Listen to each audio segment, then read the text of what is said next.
High, চলে এলাম আরেকটি ব্লগ নিয়ে। আশা করি তোমরা সবাই খুব ভালো আছো। তো আমি মোটামুটি ভালোই আছি। তো দেখো, আজকে আমি একটা বিশাল বড় কাজ করতে চলছি, যে কাজটা অনেকদিন থেকে করবো করবো বলেও করা হচ্ছিল না। তো তার আগে আমি চুলটা একটু ভালো মতো বাঁধবো, এই জন্য খুলে নিলাম, কারণ কাজের সময় চুল এলোমেলো হলে খুব বিরক্ত লাগে। আর এদিকে তোমাদের একটা জিনিস আমার দেখানোর ছিল, সেটা হচ্ছে আমার চুলটাকে একটু বড় হয়েছে। তোমরা কিন্তু অবশ্যই সেটা জানাবে, মানে কেটেছি না হলেও তো 1 মাসের বেশি হয়েই গেছে। তো 1 মাসের মধ্যে একটু বেড়েছে কি না তোমরা ভালো বুঝবে আমার থেকে বেশি। তো অবশ্যই সেটা একটু দেখেও জানিও, ঠিক আছে? আর এদিকে দেখো, মাথায় তো শ্যাম্পু করা হয়নি কদিন ধরে, ঠান্ডা ঠান্ডা ওয়েদার দেখে, তো পরের দিন শ্যাম্পু করে নেব। আর এদিকে চুলটা এখন ভালো মতো বেঁধে নিলাম, আর এখন আমি কাজে লেগে পড়বো। অনেক দিন থেকে কাজটা জমেছিল, সোনুর বাবাকে দিয়ে করাবো ভেবেছিলাম, কিন্তু ও সময়ই পাচ্ছে না। এর জন্য ভাবলাম আজকে আমিই করে ফেলি। এতগুলো ফুল গাছ কিনেছি, টব কিনেছি, শুধু শুধু পড়ে আছে, আর কেমন লাগে না প্লাস্টিকের মধ্যে গাছগুলো। তাই এর জন্য ভাবলাম আজকে আমি কাজটা করে নিই, তাহলে একটু দেখতেও সুন্দর লাগবে আর আমার গাছগুলো ভালো মতো বড় হবে। তো দেখো, আমাদের এই উঠোনটাতে কিন্তু অনেক বালি মাটি আছে, মানে আমাদের যখন বাড়ির কাজটা করা হলো, বারান্দার কাজটা, সব যে বালিগুলো বেঁচেছিল এখানটা রাখা হয়েছে। আর গাছে তো বালি মাটি সেরকম দিলে হয় না, গাছ ভালো মাটি লাগে। তবে আমি দেখেছি যে গাঁদা ফুল হচ্ছে বালি মাটিতে ভালো হয়। এমনকি আমার বাড়িতেও একটা গাছ ছিল, আর যখন বাড়ির কাজ হচ্ছিল সমস্ত গাছ মরে গেলো, আমার গাঁদা ফুলটা কিন্তু মরে যায়নি, ওটা আরও বেশি ভালো হয়েছে বালি মাটিতে। তাই ভাবলাম আজকে বালি মাটিগুলো দেবো। এই কোনার দিকটাতে অনেক সুন্দর সুন্দর কালো মাটি আছে, যেখানে অনেক গাছ ছিল আমাদের, সেই গাছগুলো তো এখান থেকে সরানো হয়েছে, আর সেই কালো মাটিগুলো বালি মাটিতে ঢাকা পড়ে গেছে, যার জন্য বালি মাটিগুলো সরিয়ে কালো মাটিগুলো বের করে নিচ্ছি। এতে কিন্তু গাছগুলো বেশি ভালো হবে। আর শুধু কালো মাটিও দেবো না, বালি মাটি আর কালো মাটি দুটো মিক্সড করে দেবো, তাহলে আশা করি গাছটা বেশি ভালো হবে।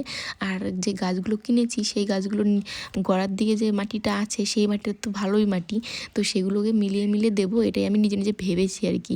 এসব ভেবে ভেবে এই কদিন টাইম নিয়েছি কী করে গাছগুলো লাগালে ভালো হবে। তো দেখো, ওখান থেকে কালো মাটিটা আমি নিয়ে এলাম, আর কত সুন্দর কালো মাটি, দেখো মাটিটা খুবই ভালো। আর এদিকে এখন বালি মাটির সঙ্গে কালো মাটিগুলো মিলিয়ে নিচ্ছি, তাহলে কী হবে বলো তো, খালি বালি বালি ভাবটাও থাকবে না, আর শুধু মাটি মাটি ভাবটাও থাকবে না, মিক্সড হয়ে যাবে। তো জলটা যদি জমেও থাকবে না, ভালো মতো জলটাও বেরিয়ে যাবে। আর এই হচ্ছে টবগুলো কিন্তু আমি হচ্ছে নিচের দিকে ফুটো করে নিয়েছি, কারণ ফুটো ছিল না। তো বলেছিল যে বেশি ফুটো করবো না, কয়েকটা করবা। তো আমি সেভাবে আর কি দেখে কয়েকটাই করেছি। আর এখন হচ্ছে মাটিগুলোর সঙ্গে আর কি মিলিয়ে নিচ্ছি বালিগুলো, তাহলে গাছগুলো আর কি গাছতে সুবিধা হবে। আগে পর্যন্ত কিন্তু বাবার বাড়িতে যত গাছ ছিল সব কিন্তু আমিই লাগিয়েছিলাম বেশিরভাগটা। আমাদের আগের ছাদের যখন গাছ ছিল সেখানে অনেক গাছ লাগিয়েছিলাম, কিন্তু বিয়ের পরের থেকে সেভাবে গাছ লাগানো হয় না, কারণ আর সোনুর বাবাই বেশি গাছ লাগায়। আগেরবার শীত পর্যন্ত সোনুর বাবা অনেক বাড়িতে গাছ লাগিয়েছিল, তবে এখন না সময় পায় না। ও যেহেতু আমাদের ওই বাড়িতে কাজ করে, এর জন্য সকাল থেকে রাত ওখানেই থাকতে লাগে। আর আগে যখন অন্য জায়গায় ডিউটি করতো একটা সময় দেখে যেত, বাদবাকি টাইমটা বাড়িতে থাকতো, এই জন্য বাড়ির কাজগুলো করতে পারতো। এখন তো টাইম পায় না, আর আমি বললে রেগে যায়, এর জন্য ভাবলাম চলো আজকে আমিই করে নিই। এতকাল তো আমি করেছি, এখন যেন করি না। তবে চলো এবার বছরটা না হয় আমিই গাছগুলো লাগাই, দেখা যাক আমার হাতে গাছগুলো কেমন হয়। আর এদিকে দেখো, এক এক করে সমস্ত গাছ এখানে নিচে নামিয়েছি, আর সবগুলো টপে মাটি কিন্তু মিক্সড করে দিয়েছি। আর এই টপটা আমাদের পুরনো টপ ছিল, রঙটা জ্বলে গেছে, তবে গাছ একটা লাগানো যাবে। এর জন্য আর কি ভালো যে মাটিগুলো বের করেছিলাম সেগুলোর সাথে কালো মাটিগুলো মিলিয়ে মিলিয়ে নিয়ে, এখন ওই যে গাছগুলোর নিচে যে প্লাস্টিকগুলো ছিল সেই প্লাস্টিকগুলো ছিঁড়ে নিয়েছি। মাটিগুলো কিন্তু ভেঙে দেইনি, মাটিগুলো ওরকম দলা করাই আছে, শুধু টপের মাটিটাকে সরিয়ে নিয়েছি, কারণ গাছে যে মাটিগুলো আছে না অনেক মাটি। তো টপে মাটি দিয়েছি, তখন দেখি কি টপের মধ্যে আটছেই না। আমি যেই বসিয়ে দেখি যে গাছটা আর কি বেরিয়ে যাচ্ছে উপর দিকে।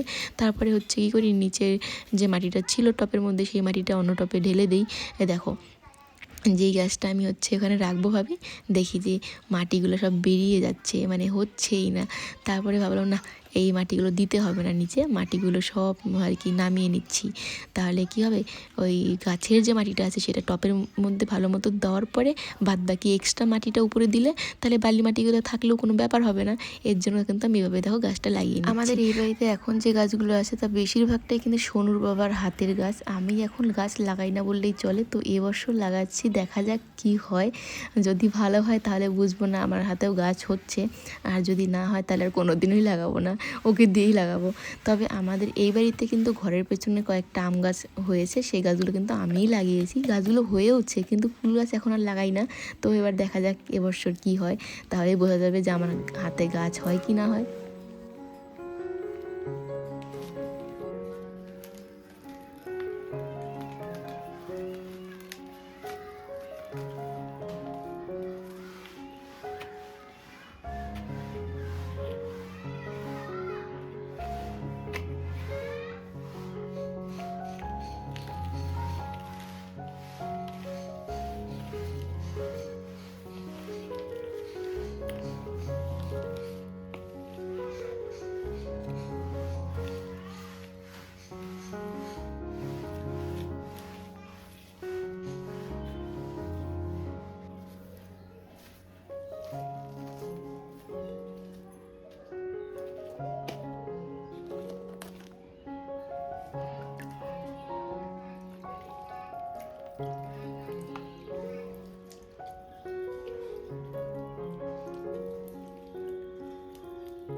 তো দেখো এদিকে সব ফুল গাছ লাগানো হয়ে গেছে, আর এখানে যে লঙ্কা গাছটা ছিল ওটা ওই মাটিতে লাগিয়ে দিয়েছি। আর এই যে এই গাঁদা ফুল গাছটা কিন্তু আগের থেকেই বাড়িতে ছিল, তো এখন টবগুলো এখানে রেখে দিলাম। এখন কত ভালো লাগছে দেখতে বলো তো।